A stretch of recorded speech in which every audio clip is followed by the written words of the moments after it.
commencer, je vais vous raconter une petite histoire que j'ai appelée projet structurant parce qu'elle a commencé à durer depuis 2009 et je vais vous raconter les conséquences pour au jour d'aujourd'hui.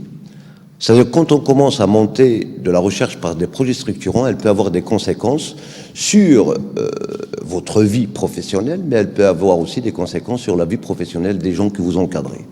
Donc si vous permettez, là c'est les gens avec qui on a commencé vers 2009, donc il y a toute une équipe. Moi je me suis mis là parce que je suis le plus vieux de l'équipe, donc je suis celui qui parle le plus et qui travaille le moins. Donc cette équipe-là m'a permis donc de structurer des projets, de faire un réseau autour de ces projets et de pouvoir donc monter des thèses de doctorat, monter des partenariats et évidemment produire ce que, pour la seule raison pour laquelle nous travaillons, c'est produire tout simplement un petit document qu'on appelle la publication. Alors, ces projets-là ont commencé autour d'une idée très très simple. Nous sommes assis à l'embouchure d'un bassin qui fait à peu près 9200 km². C'est le bassin versant de la Soumam. Beaucoup de gens ne savent pas, mais presque l'essentiel de la wilaya de Sétif est sur le bassin de la Soumam. Une bonne partie de la wilaya d'Al-Barj est sur le bassin de la Soumam. Toute la wilaya de Bouira est sur le bassin de la Soumam et une bonne partie, de presque 60% de la wilaya de Béjaïa est sur le bassin de la Soumam.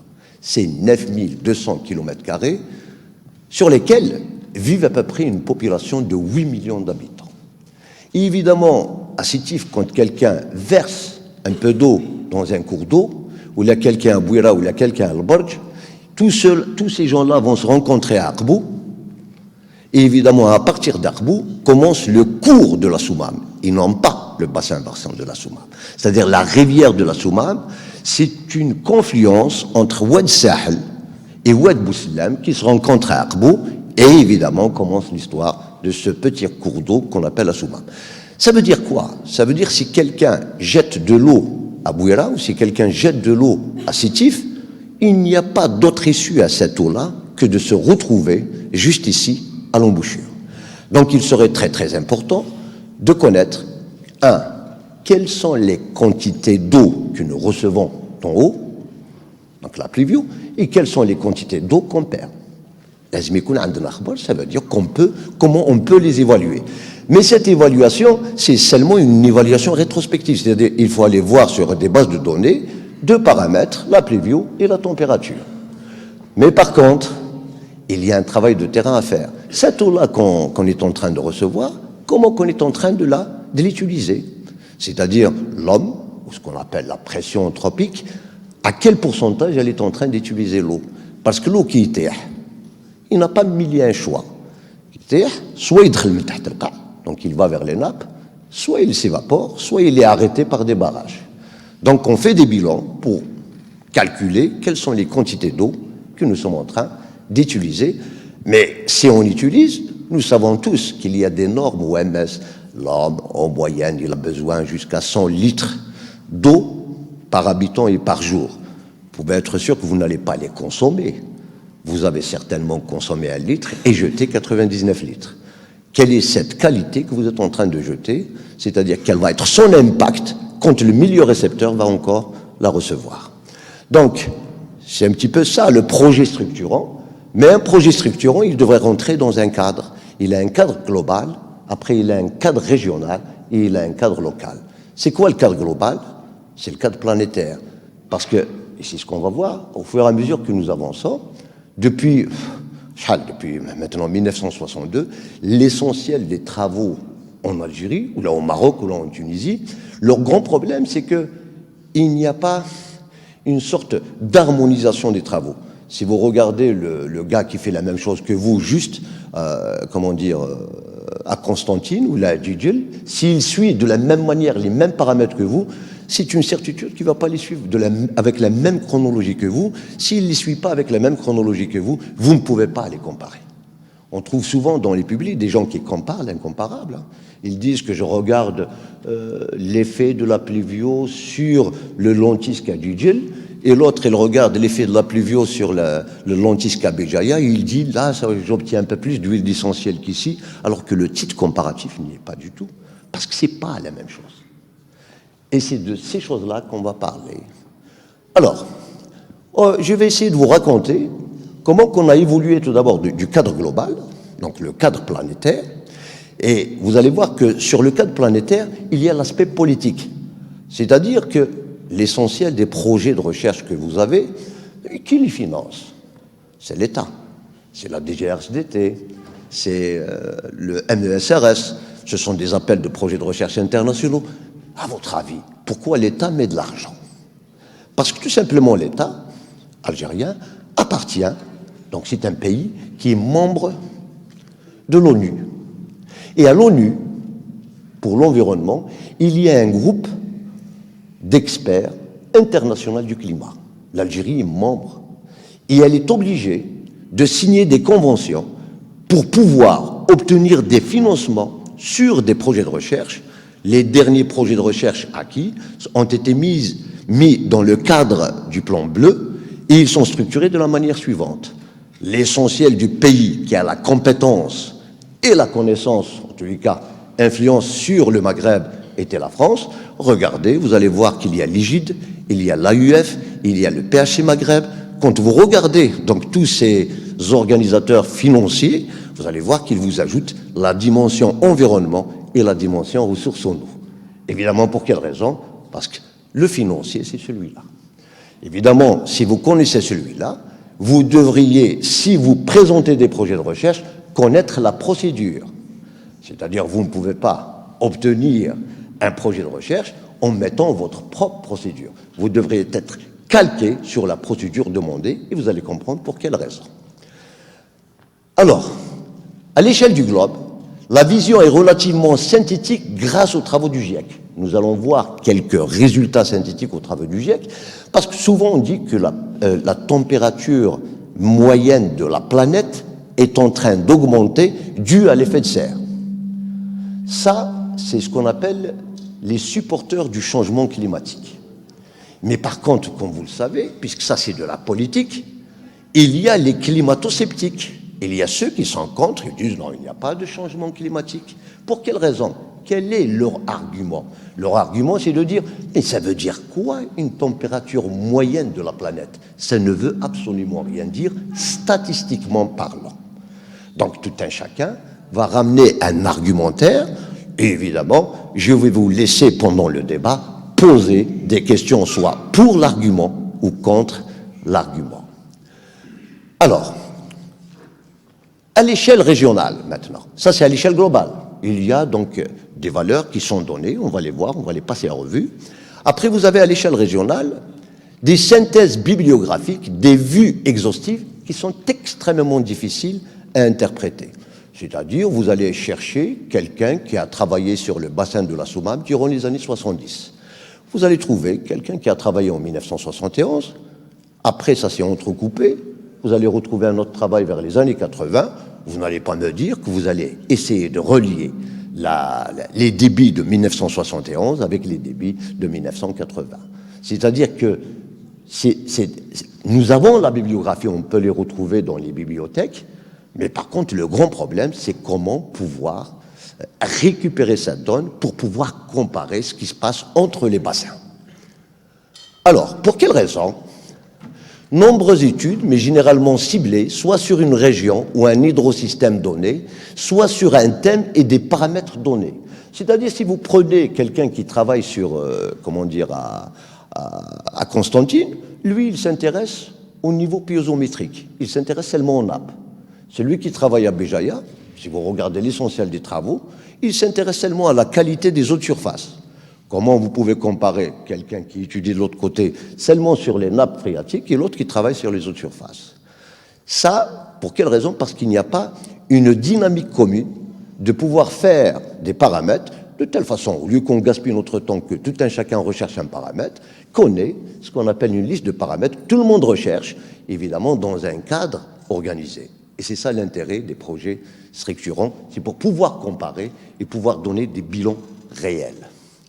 Alors, les méthodes utilisées et les échelles spatiales appréhendées sont différentes. Ça veut dire quoi? Vous pouvez voir que des gens qui utilisent des méthodes pour traiter des données avec de la statistique descriptive assez simple, Et il y a des gens qui utilisent des méthodes avec de la statistique analytique assez compliquée. Et là, évidemment, la nature des données brutes acquises au départ sont extrêmement différentes. Deuxième chose, et la chose la plus importante, c'est que l'essentiel des mémoires que nous faisons, parce que c'est l'université qui fait le plus d'études sur le terrain, évidemment, les mémoires, on les fait que vers quelle période? On les fait vers la période, allez, de mars, avril, mai, c'est seulement 3 mois par an. Et vous pouvez être sûr, et on va voir, que l'analyse maintenant en termes procédure, elle est demandée à haute fréquence, au minimum une mesure journalière.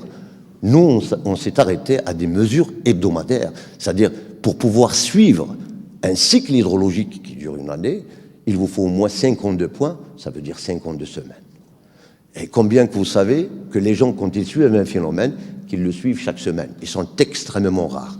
Alors que maintenant, les procédures du GIEC, et on va voir les équipements pour ça, les procédures du GIEC, ils demandent de la haute fréquence, arrivant des fois jusqu'à la demi-heure sur la journée.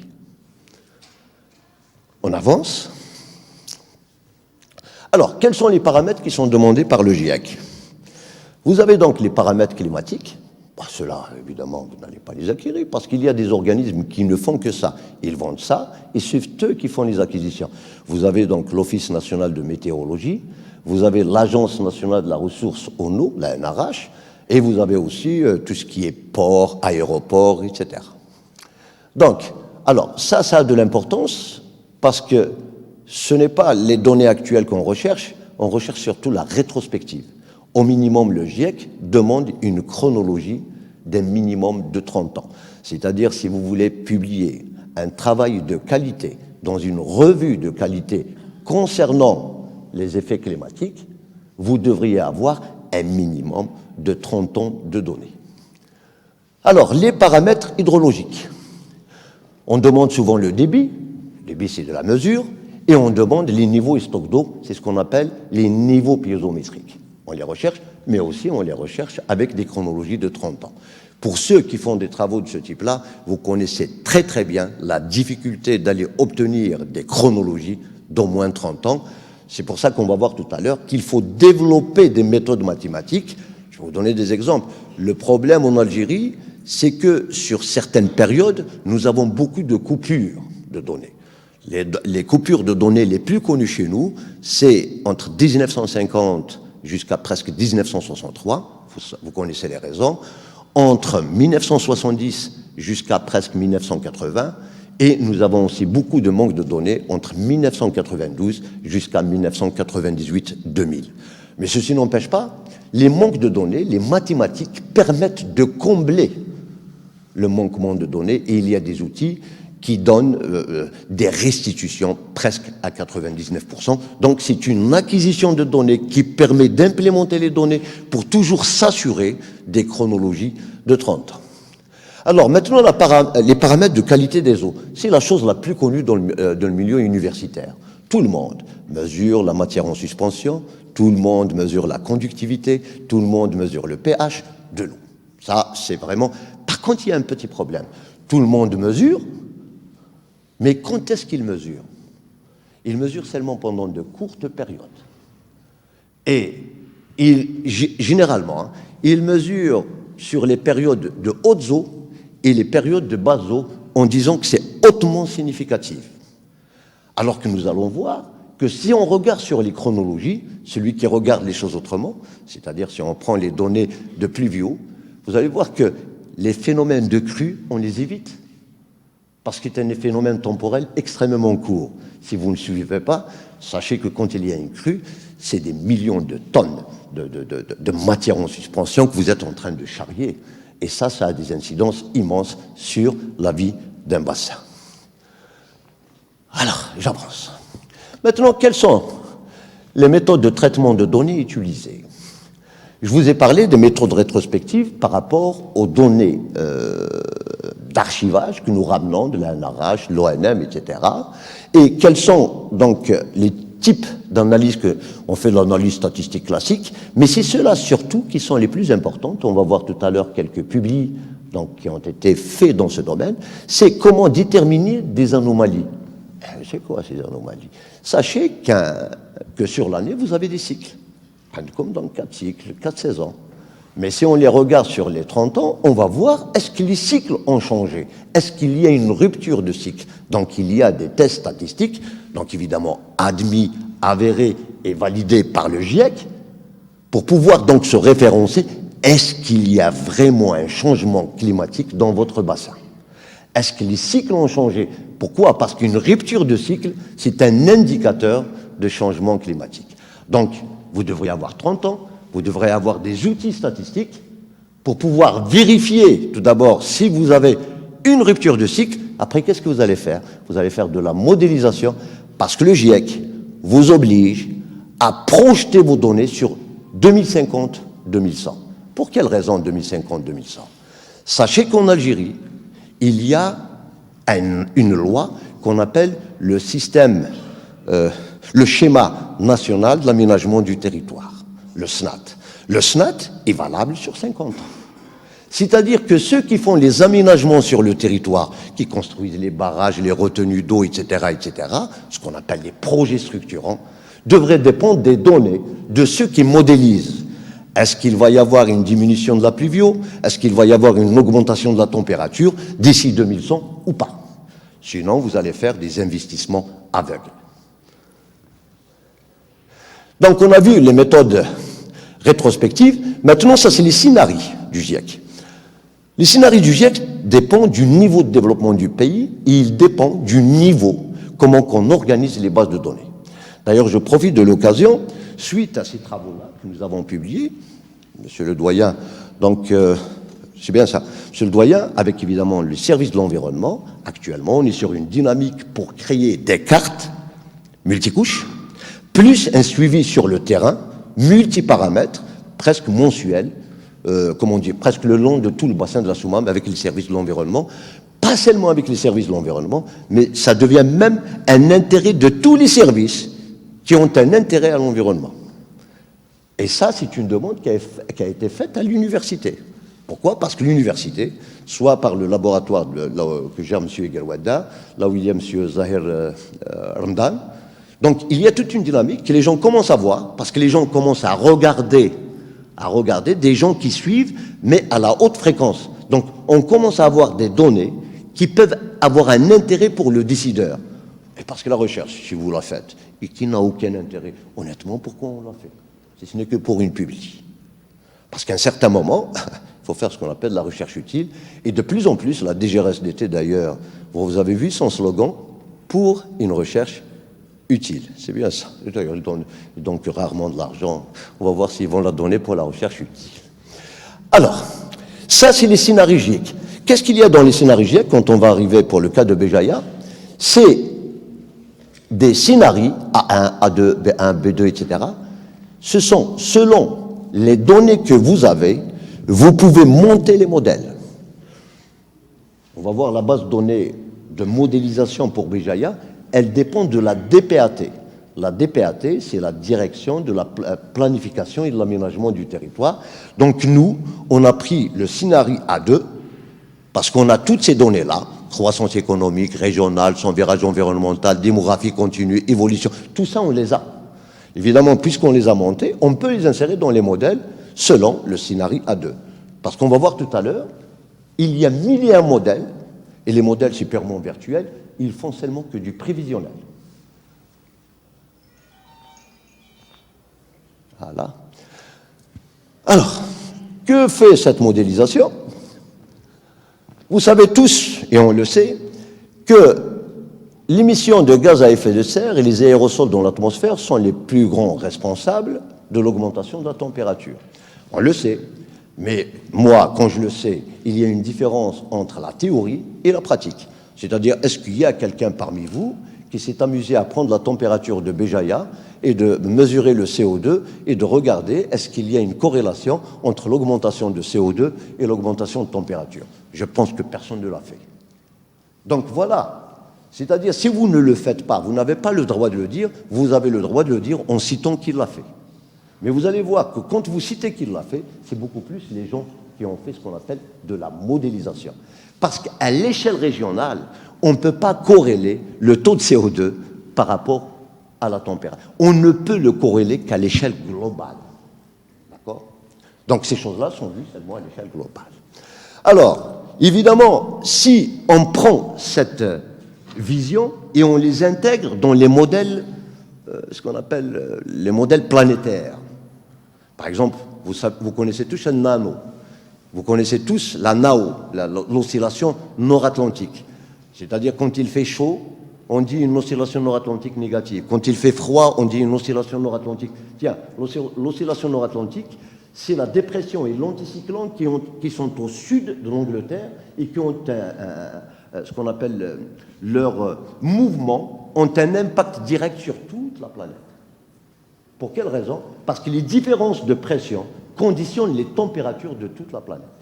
Donc, ces modèles qui sont très connus, on injecte la connaissance d'en haut dans la connaissance d'en bas. Pourquoi? Pour aller rechercher des informations dans les bassins hydrologiques, là où nous vivons. À titre d'exemple, nous allons voir tout à l'heure que nous, on regarde la pluviométrie. La pluviométrie, on regarde par rapport à la température et on va dire, est-ce qu'il y a une corrélation entre la pluviométrie et la température? La corrélation, qu'est-ce que c'est? C'est-à-dire, ils vont vous dire, tel paramètre et tel paramètre, ils sont rapprochés de combien? De 90%, de 100%. S'il y a 100%, vous allez dire qu'il y a une très bonne corrélation. Mais quand vous dites qu'il y a une très bonne corrélation, ça veut dire quoi? Physiquement parlant. Pourquoi? Parce que le liquide et la température, le phénomène de la pluvio, c'est des millimètres de pluvio, et l'autre, vous avez des degrés Celsius. Quelle est la relation physique? Vous n'allez pas me la donner. Mais par contre, si je vous donne la pluvio qui se passe en Angleterre et la pluvio qui se passe là, vous pouvez corréler. Ce sont des paramètres non corrèlent que le corrélable. Ne corrélez jamais deux entités physiques qui sont complètement différentes. Et on retrouve souvent ça dans les travaux, des gens qui trouvent des corrélations entre deux entités physiques complètement différentes. Alors, on va voir ce qui se passe à l'échelle globale par paramètre. Alors, nous savons tous que la température est en train d'augmenter. Ça, c'est de la mesure. Regardez, depuis presque 1860 jusqu'à 2010, on remarque qu'il y a une augmentation de la température moyenne d'à peu près 0,6 degrés Celsius. Et c'est une répartition équitable sur toute la planète. Donc là, on voit l'évolution, et on voit l'évolution, ça, dans l'espace. En termes de simulation, tout à l'heure, on a vu la mesure, en termes de simulation, tous les modèles projettent que vers 2100, tous les modèles projettent l'augmentation. Mais il y a des modèles qui projettent une augmentation de 2 degrés, et il y a des modèles qui projettent des augmentations de 5 degrés. Il y a une sacrée différence entre les modèles. Mais personne ne peut vous dire quel est le modèle le plus juste. J'espère que c'est celui-là qui est le plus juste. C'est celui de 2 degrés. Je l'espère. Parce que celui de 5 degrés, on va voir les conséquences. Et la température va augmenter de 5 degrés. C'est une catastrophe en termes d'élévation du niveau de mer, etc., etc. Nous allons voir que c'est vraiment des catastrophes. Mais ce sont des catastrophes qui commencent à être prévisibles par les humains. Si on continue dans cette gestion, et vous allez voir, si on continue dans cette gestion des affaires de la Terre, évidemment, ça ne peut arriver que vers ces niveaux-là. Et regardez, c'est aussi un changement planétaire. C'est pas seulement localisé, mais regardez sur certaines parties, en Amérique du Sud, et là, du côté oriental, ça va barder. Nous savons tous que du côté oriental, il y a déjà de la bagarre sur certains bassins. Vous avez entendu parler de ce qui se passe entre le Soudan et l'Égypte. Ce n'est pas une histoire seulement d'amour entre deux peuples, mais c'est aussi une histoire d'eau entre deux peuples. C'est une histoire d'un bassin versant qui va stopper l'eau pour l'autre, puisque l'eau va se faire de plus en plus rare. Alors, à l'échelle du globe, toujours selon les données du GIEC, ils disent qu'il va y avoir une augmentation des précipitations moyennes de 3%. Une augmentation de la température atmosphérique, ça veut dire une augmentation de l'évaporation, c'est tout à fait normal, la température augmente, la pluie augmente, donc l'évaporation augmente. Si l'évaporation augmente, qu'est-ce qui va se passer? Il va y avoir plus d'eau dans l'atmosphère. Donc le temps de résidence de l'eau dans l'atmosphère, l'eau joue le même rôle que le CO2. Donc il va participer à l'augmentation de la température. Les disparités spatiales. Alors, il y a une intensification dans les régions à haute latitude et équatoriale, donc au niveau de l'équateur, et il y a une stagnation ou ralentissement en zone tropicale et méditerranéenne. Donc nous, ce qui nous intéresse, c'est ce qui va se passer au niveau de la Méditerranée. À l'échelle de l'Europe, il y a un dipôle, j'espère que ça va bien se voir, c'est ce fameux dipôle qui est juste au sud donc, de l'Angleterre, qu'on appelle l'oscillation nord-atlantique. Regardez, dans un sens ou dans un autre sens, elle a un effet direct sur la Méditerranée. Elle peut sécher, comme elle peut humidifier. Et nous, regardez cette chronologie, ça, c'est les différences de pression entre l'anticyclone et la dépression de la NAO. Ce chiffre-là, ou cette colonne-là, on la compare toujours par rapport à notre pluvio et par rapport à notre température. La comparaison, si la corrélation est positive, nous allons dire oui, effectivement, la NAO il a un effet sur le climat local. Si la corrélation est très très faible, on va dire que le NAO, il n'y a aucun effet. Alors, ça c'est l'évolution des précipitations à l'échelle du globe, c'est ce qu'on vient juste de dire. Regardez à l'échelle équatoriale, c'est bleu, il y a une bonne pluvio. Par contre, en bas et en haut, il y a toujours une diminution, c'est-à-dire qu'il y a une disparité spatiale des précipitations. Ça ne se passe pas de la même manière. Regardez ces disparités spatiales, qu'est-ce qu'ils font? Au niveau de la calotte, au niveau du Groenland, il y a un travail qui a été fait. On a mesuré la perte en termes de calotte glaciaire. Entre 1979 et 2005, la calotte glaciaire a perdu à peu près une surface équivalente de 1/10 du territoire algérien. Donc il y a vraiment un phénomène maintenant qui commence à devenir visible. Et regardez en termes de projection sur l'Arctique. En termes de projection sur l'Arctique, on revient en arrière. Sur l'Arctique, en termes de projection, on pense que toute la calotte arctique va complètement disparaître. Vous allez me dire, mais ça c'est une projection. Les gens qui suivent un petit peu ces choses-là, il y a une petite reconstitution. Mais les petites reconstitutions ne sont pas aux vitesses des pertes. C'est-à-dire nous perdons beaucoup plus de ce que nous sommes en train de gagner. Et ça, c'est des observations réelles. Voilà. Alors, à partir des années 20, donc sur les débits des fleuves, parce que là on observe, je vous fais rappeler que ça, c'est toujours à l'échelle globale. À partir des années 20, les gens ont remarqué qu'il y a des augmentations de débit sur tous les continents, sauf pour deux continents, l'Afrique et l'Europe. Regardez, petite baisse, là en Europe, petite baisse. Là, c'est comment évoluent les stocks d'eau, c'est-à-dire c'est les niveaux piézométriques, ce qui se passe sous la terre. Regardez, sur certaines grandes rivières, les stocks d'eau ont baissé terriblement, et sur certains stocks d'eau, les niveaux d'eau ont augmenté. Je vous ai dit tout à l'heure, il y a une disparité spatiale. Ça, c'est sur ce qu'on appelle le niveau d'eau. Si la température augmente, la pluvio augmente, il y a des fontes glaciaires, la température va faire une expansion du volume d'eau. Ça, c'est physiquement connu. Et si ça va faire une expansion du volume d'eau, ça veut dire que le niveau d'eau va augmenter. Toutes les mesures démontrent qu'effectivement, toutes les mesures démontrent qu'effectivement, le niveau d'eau a augmenté, et regardez de combien? De 20 cm. Donc, il est grand temps que ceux qui font de la modélisation, selon les modèles demandés par le GIEC, mais qu'est-ce qui va se passer, par exemple, pour un pays comme l'Égypte? On avance. Ça, c'est les modèles. Regardez pour les modèles. Tout à l'heure, on a vu qu'on peut monter jusqu'à 20 cm. Il y a des modèles qui prédisent que ça peut monter jusqu'à 80 cm d'ici 2100. Donc, un travail a été fait pour un pays comme l'Égypte, au niveau du delta du Nil. Tout le monde connaît l'Alexandrie. Alors, ça, c'est Dmiat. Et là, c'est le niveau marin actuel. Regardez s'il y a une élévation de 50 cm. on devrait faire déplacer 4 millions d'Égyptiens. C'est-à-dire, c'est les scénarios du GIEC en termes de projection sont assez justes.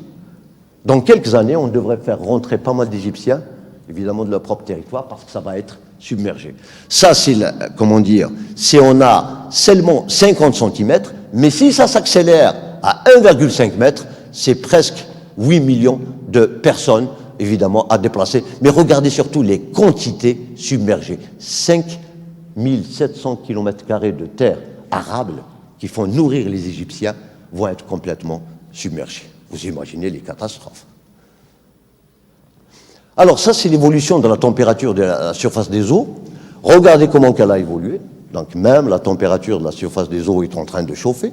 Et ça a de l'importance. Pour quelle raison ça a de l'importance? Ça, c'est la mesure planétaire qui corrèle le CO2 et la température.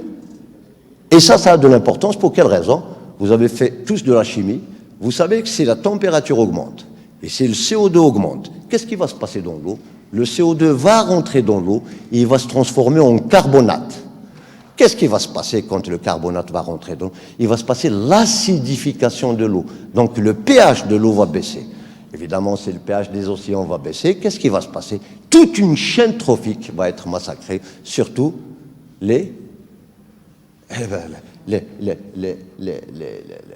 trucs à carapace, les gastropodes, etc., vont complètement disparaître, les oursins, etc. Donc, les crustacés, voilà le terme que j'ai cherché, tout ça, ça va disparaître. Vous imaginez les conséquences?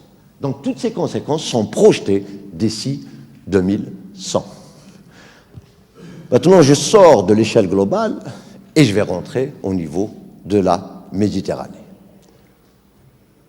Alors, au niveau de la Méditerranée, tous les modèles, sans exception, donnent donc des diminutions annuelles de la précipitation de 5 à 35%. Quand je dis de 5 à 35, ça dépend de ce qui se passe au nord et au sud de la Méditerranée. Alors, quand vous avez là, ce qui est en bleu, c'est ce qui se passe dans la rive nord, donc côté européen. Ce qui est là en jaune, c'est la rive sud. C'est de 5 à 35%. Donc, on risque à perdre 5 à 35% de pluviaux en emmenée d'eau. Vous allez voir ça en important sur les stocks d'eau. Les moyennes annuelles de température, il va y avoir une augmentation, c'est-à-dire non seulement on va avoir une déperdition en pluviaux, mais une augmentation de température entre 3 à 4,8. Ça veut dire que l'essentiel de l'eau que nous allons recevoir, nous allons le perdre aussi en évaporation. Alors, les périodes, ça, c'est les anomalies de température de surface donc de la mer. Il y a donc une tendance, regardez là, entre 61 et 1990, en termes de projection, au niveau donc de toute la Méditerranée et surtout au niveau du sud donc de l'Europe, il va y avoir des augmentations de température assez importantes. Ça, c'est la variation des niveaux de la mer. De la même manière, on observe aussi qu'il va y avoir une augmentation. Le Maroc va être plus affecté que nous, mais il va y avoir des augmentations de température presque le long de toute la rive sud, évidemment avec quelques exceptions, mais regardez là, au niveau de la mer Noire, c'est là où il va y avoir de sérieux problèmes dans le futur. Et on va vous raconter ça tout à l'heure, et vous allez comprendre que les guerres, Turquie, Syrie, etc., ce n'est pas seulement que de la politique, il y a beaucoup de choses derrière qui tournent autour de la dimension hydrique. Alors, je vais rester en termes de scénario sur la ressource en eau au niveau du bassin de la Souma. Nous savons tous que la Méditerranée, c'est un grand point, un point assez chaud pour les changements climatiques. Pour quelle raison? Parce qu'on pense que vers l'été, la Méditerranée reçoit jusqu'à 600 millions de personnes. Alors, on l'a dit tout à l'heure, augmentation de température, abaissement de la précipitation. La Méditerranée, il y a beaucoup d'agriculture, beaucoup d'industrialisation, très urbanisée.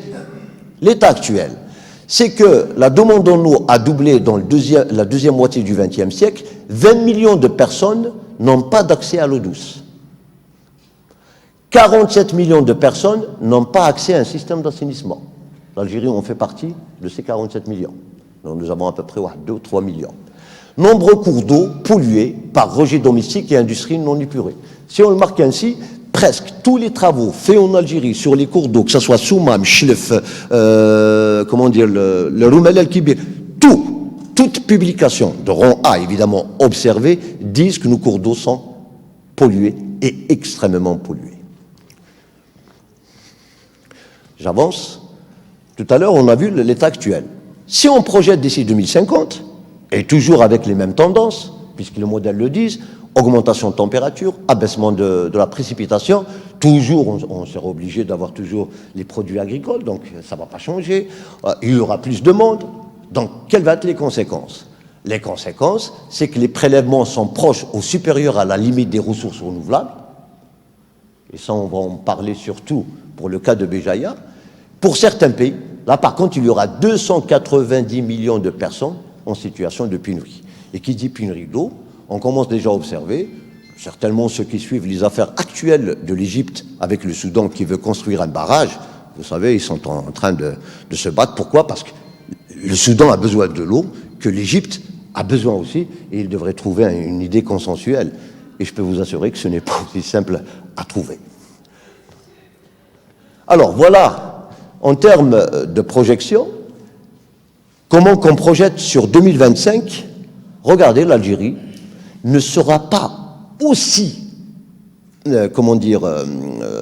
assujettie à une pression hydrique que le Maroc ou la Libye ou l'Égypte.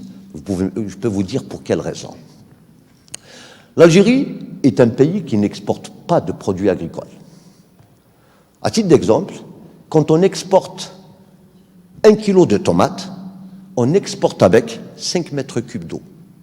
Le Maroc est un grand pays exportateur de produits agricoles et il l'exporte avec presque toute sa ressource en eau. Et on va voir que dans les réseaux sur quoi on a monté, parce qu'on n'est pas encore arrivé sur les résultats recherche, que l'équipe marocaine qui gère le bassin de Marrakech a démontré que les nappes phréatiques descendent jusqu'à 80 mètres. Alors que chez nous, tellement on n'a pas travaillé l'agriculture, on n'a pas vraiment utilisé notre ressource, l'essentiel de la ressource en eau, elle est du côté albien. Elle vient juste d'être, mise sous utilisation.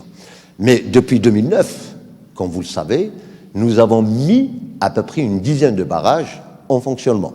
Tichihaf, Tel Sida, Ain el-Khel, ceux-là ont commencé à travailler à partir de 2009, avec des capacités moyennes de 240 millions de mètres cubes d'eau par barrage. Quand même, nous avons tardé, mais quand même, on a rattrapé le temps, mais sans trop de surconsommation. Donc, vous voyez, en termes de projection, connaissant évidemment notre consommation, la consommation du milieu industriel, la consommation de l'urbanisation, la consommation de l'humain, etc., l'Algérie ne va pas être assujettie vers 2025 à un stress hydrique, alors que les autres vont vivre vraiment un stress hydrique assez important. Regardez là, après on va prendre le cas tunisien. On ne voit pas vraiment la différence de température. Le cas tunisien, c'est le problème de la Tunisie, c'est le relief qui va lui poser un problème, parce que l'essentiel de son agriculture, elle est donc au nord, surtout au niveau du Cap Bon, et c'est un pays extrêmement plat. À force de puiser l'eau, ils ont eu un problème de biseau salé. Ça veut dire que l'eau de mer a remplacé l'eau de nappe. Donc eux, ils ont un problème de salinité. Alors, maintenant, on sort de l'échelle méditerranéenne et on va rentrer à l'échelle de quelques bassins du Maghreb. C'est quelques bassins qu'on a étudiés donc, dans le réseau. Donc, c'est un réseau constitué donc, par un partenaire français, un partenaire tunisien, 2 partenaires algériens et 2 partenaires marocains. Donc, voici les bassins que nous avons étudiés. Le bassin de la Soumam, que vous connaissez tous, Kibir el-Roumel, donc celui qui parcourt Constantine. Hein. Vous connaissez l'un de ses plus grands barrages, c'est le barrage Ben Haroun, hein, vous connaissez tous. C'est le grand barrage algérien qui fait à peu près 1 milliard de mètres cubes d'eau. Vous avez le Cap Bon, c'est un petit bassin de 430 km², et les grands bassins marocains, donc, le bassin du Tensift, qui fait presque 25 000 km², et le Sebou, qui fait à peu près 40 000 km². Alors, pourquoi on s'est associés? Chacun a une compétence. Nknia, c'est le travail qu'a mené donc M. Benhamish, qu'a mené M. Madame, elle est là, Madame Yalaoui, le travail qu'a mené Mademoiselle Mahan. Donc il y avait toute une équipe, tout un chacun, mais ça tournait autour de quoi? Ça tournait surtout sur la pollution. Nous avions une compétence, c'est sur la pollution des eaux de surface. Mais on a une compétence qu'il faut croiser avec l'autre. Les Marocains avaient une compétence, c'est sur le suivi des eaux de nappe. Et les Tunisiens avaient une compétence, c'est sur le suivi de l'intrusion marine. Donc on a croisé nos données de telle façon à pouvoir les comparer. Parce que tout simplement, on est presque sur le même territoire géographique qui est le Maghreb. Nous pouvons faire une comparaison intermaghrébine, comparer après ce qui se passe par rapport au sud de l'Europe et comparer surtout par rapport à ce qui se passe au niveau de l'oscillation nord-atlantique, donc du phénomène planétaire. Donc, on a commencé du global, on est rentré vers le méditerranéen, on est rentré vers le plutôt vers le maghrébin. Évidemment, on recherche, on commence à se comparer entre maghrébins, on rentre dans le méditerranéen pour pouvoir s'intégrer dans le global. Alors, pour les néophytes, qu'est-ce que c'est qu'un bassin versant? Un bassin versant, c'est un grand territoire qui est délimité par des lignes de partage d'eau. Dommage qu'elles ne fonctionnent pas, donc l'animation flash, mais on aurait pu suivre cette goutte d'eau. Réellement, quand, ici à Béjaïa, quand il y a de la pluvio, par exemple, si on prend vers Tizi Ouzou, on n'a pas beaucoup de choix, une goutte d'eau. Soit elle vient sur la Sommam, soit elle voit, par exemple, vers le Sibao. On n'a pas beaucoup de choix. Soit Trohaka, soit Trohaka. C'est ce qu'on appelle les lignes de partage d'eau. Évidemment, quand ça tombe, ça suit un réseau hydrographique. Par exemple, le Waïz, Merdi les Erzaram, Qaran, Waïz, le Oued Sahel, mais même la confluence se fait à Qbou. Et bien, vous avez le cours d'eau principal, mais il y a donc un réseau hydrographique assez important. C'est l'un des réseaux hydrographiques le plus important d'Algérie. Donc c'est ça un bassin de Souma. Évidemment, vous imaginez, 9200 km², il faut avoir une armée pour pouvoir l'étudier. Mais il y a une méthode aussi très simple. Au lieu d'avoir une armée et de la mettre un petit peu partout, nous, on s'y met juste là, à l'estuaire. C'est-à-dire sur le fameux pont de la Soumam, celui qui est juste à la sortie, on se met, parce que là-bas, on regarde tout le monde arriver. Je vous ai parlé tout à l'heure des données, selon ce qu'on appelle les procédures JX, le scénario A1, A2, A3, A4, évidemment selon les données institutionnelles que nous avons. Voici les données institutionnelles de la DPAT. Voici comment ils sont organisés. Vous avez donc une organisation administrative qui n'obéit pas forcément à une organisation géographique. Vous avez le milieu physique, la démographie, l'économie, l'urbanisme, etc. Mais chaque intitulé de la base est constitué ainsi. Donc tout ça, nous, on les prend, on fait après tout un brassage pour pouvoir construire des cartes. Et voilà donc la base de données telle qu'elle est faite. Ça, c'est les données institutionnelles. Je vous ai parlé tout à l'heure, à l'échelle globale, il faut aussi des données pour faire de la rétrospective. Ben, les données des séries chronologiques climatiques, pluviométrie, température, évapotranspiration, tout cela, on les ramène de l'ANRH ou de l'ONM.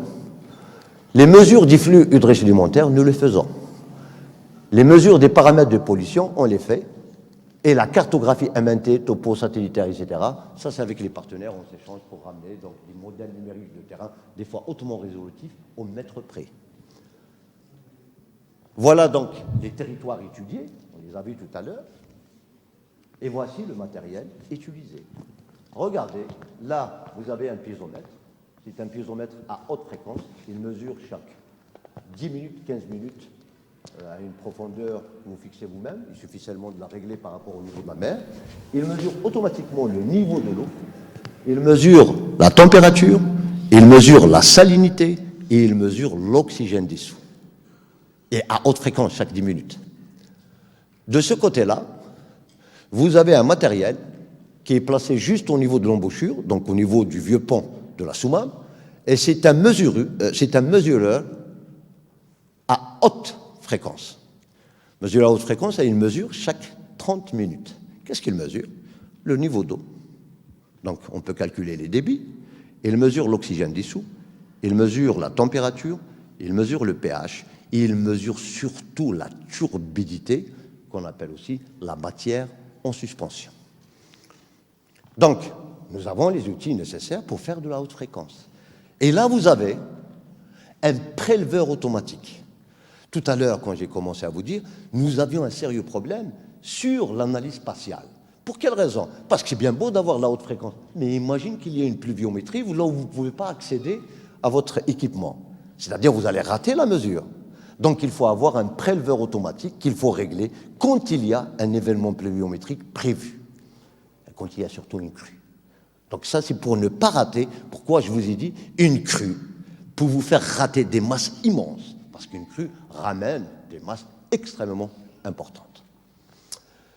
Voici donc, tout à l'heure on a vu donc les outils physiques, ça c'est les outils numériques, c'est les softwares, les logiciels. Nous avons donc l'ArcGIS, acquis dans le cadre du laboratoire, donc avec une licence, plus le SafeGIS.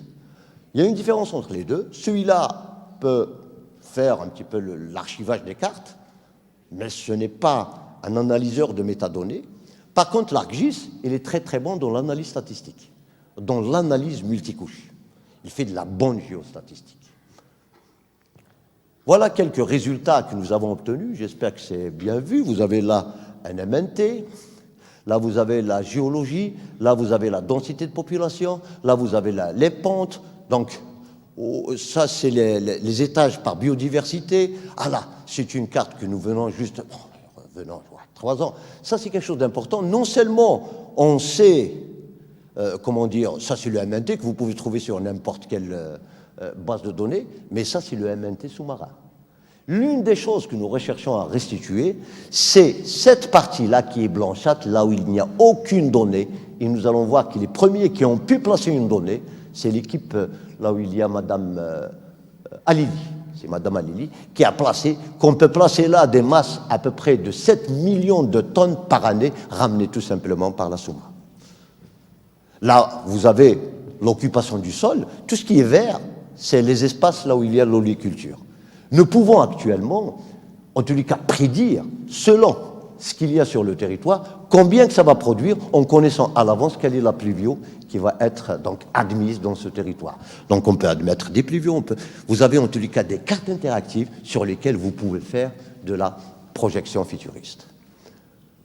Là, c'est tous les sous-bassins de la Soumam, parce que souvent on appelle sous-bassin 10, sous-bassin mais la Soumam c'est le bassin numéro 15, le 15-10, c'est celui d'Akbou jusqu'ici.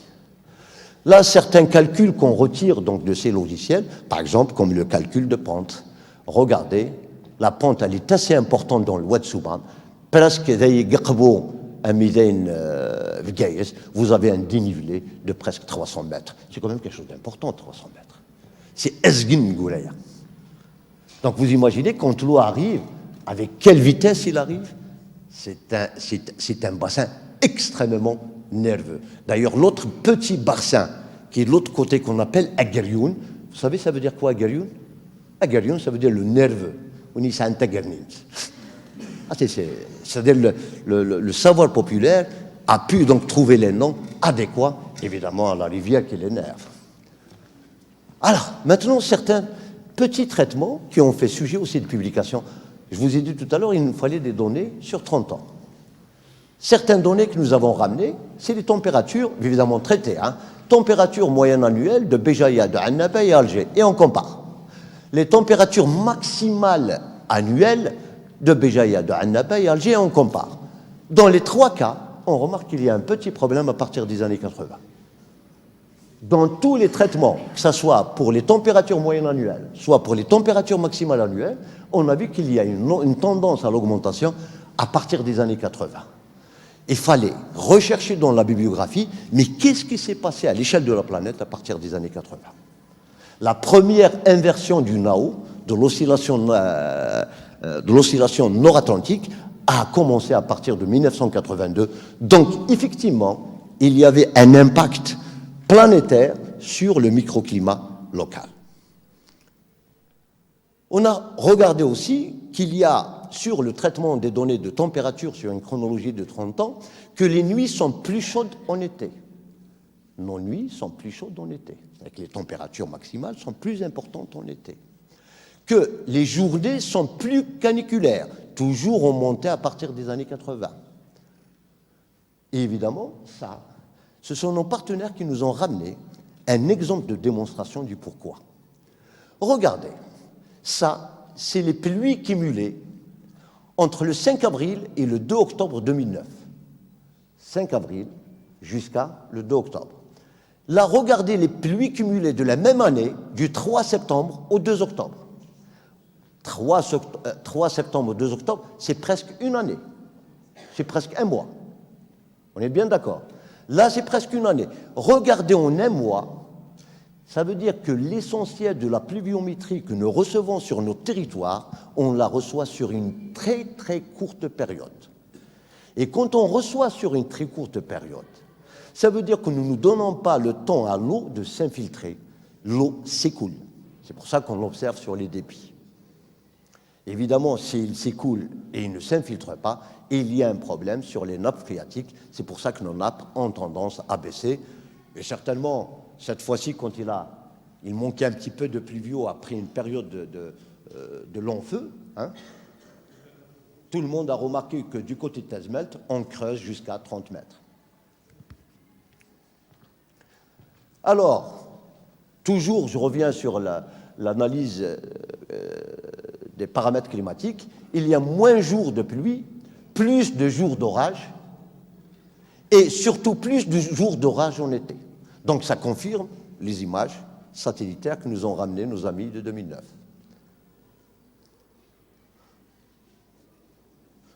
Ça ne veut pas avancer? Voilà. Alors, ça, c'est ce que nous avons observé. Qu'est-ce qu'ils ont observé, nos amis donc, du Maroc? Regardez, il y a des rabattements de nappes de 15 mètres jusqu'à 40 mètres. C'est-à-dire que eux, qui sont donc de grands utilisateurs donc, de l'agriculture, quand ils suivent à grande chronologie leur nappe phréatique, ils ont des abattements de 15 mètres à 40 mètres. Imaginez une mer là où vous avez baissé le niveau de la mer de 40 mètres. C'est quelque chose d'immense. Alors, nos amis tunisiens, qu'est-ce qu'ils ont vu?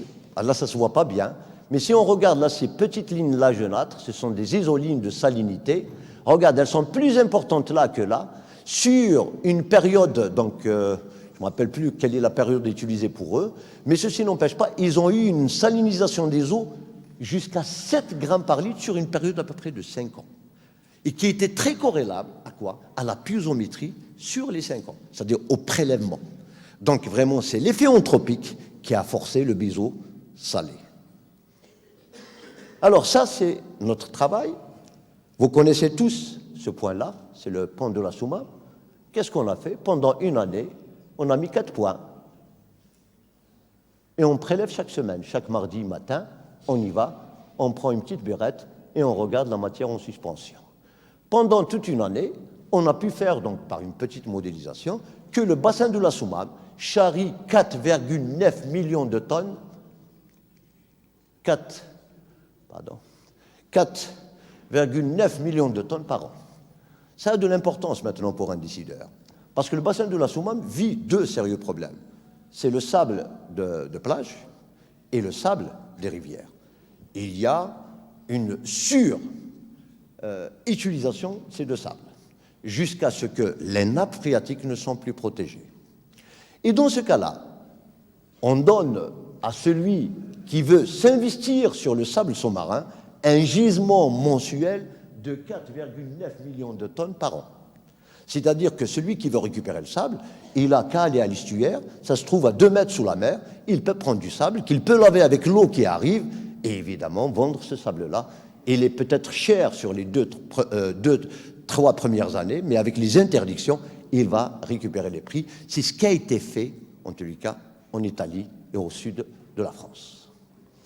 Là, c'est un résumé des synthèses des travaux. Là, vous voyez du Ibn Hammish. Là, par exemple, vous voyez les interpénétrations saisonnières. Bon, mais l'essentiel, je vais donner seulement ce qu'il faut montrer. Là, c'est quelques travaux de corrélation Maintenant, je vous ai parlé tout à l'heure de l'analyse à haute fréquence. L'analyse à haute fréquence nécessite certains outils assez adéquats. L'une des analyses la plus demandée en analyse à haute fréquence, c'est l'analyse des ondelettes. Et l'analyse par ondelette a démontré qu'effectivement, il y a une bonne corrélation entre la station d'Elxer et le NAO. C'est-à-dire que le phénomène NAO, le phénomène de l'oscillation nord-atlantique, rentre même à l'intérieur du territoire jusqu'à 25 km. Ce n'est pas seulement la station de Béjaïa, mais c'est la station d'Elxer. Évidemment, pour pouvoir la corréler, on a pris d'autres stations, dommage que la couleur ne se voit pas bien, on a pris d'autres stations, on est remonté jusqu'à Bouira, et on a vu que la corrélation est assez pénétrante sur tout le territoire. Ça veut dire que la Soumam est assez ouverte sur le phénomène NAO. Là, c'est juste une petite cerise sur le gâteau. Quand on travaillait au niveau de la Soumam, donc tout à l'heure quand je vous ai montré les analyses qu'on faisait juste là, on a mis une thèse de Madame Yalaoui. On s'est dit, tiens, puisqu'on prend les sédiments, puisqu'on prend les matières en suspension, essayons de regarder, mais quelle forme de vie il y a dans ces sédiments. Pourquoi? Parce que ces sédiments, évidemment, ils viennent de tout le bassin de la Soumam. C'est la pollution de presque 8 millions de personnes. Si dans ces sédiments, il y a une forme de vie, c'est une forme de vie extrêmement résistante. Et quelle est son intelligence? C'est bien ça, Madame Yalaoui. Qu'est-ce qu'on a trouvé? Un travail assez intéressant qui a été publié, qui a fait sujet d'une thèse de doctorat. Ben, on a trouvé que non seulement des bactéries se sont adaptées, mais on a pu trouver des bactéries qui sont productrices de biosurfactants. Ça veut dire que c'est des bactéries qui peuvent dissoudre le pétrole. Et ça, c'est quelque chose d'important. L'intelligence au niveau de l'estuaire, ça veut dire, c'est pas bien d'accuser pollution, pollution, pollution. Évidemment, suite à tout ça, je vous remercie de m'avoir écouté.